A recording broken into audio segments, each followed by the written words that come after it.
आदाब, इस्तकबाल है। आप देख रहे हैं प्राइम डिबेट। मैं हूं आपके साथ अबू हुरैरा। सोज़ो गम का महीना मुहर्रमुल हराम शुरू हो चुका है। इस माह में वाक़ई करबला पेश आया था।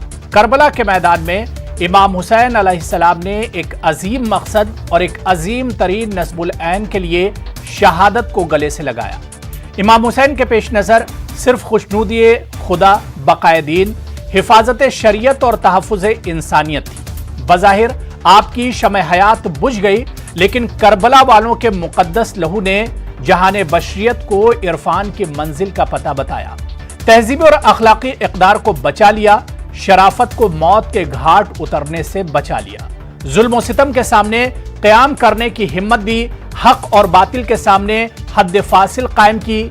आज हम इसी पर बात करेंगे कि पैगाम करबला की मानवियत आज के दौर में क्या कुछ है, इसकी इफादियत क्या कुछ है और आज के वक्त में इसकी किस तरह से जरूरत देखी जा रही है।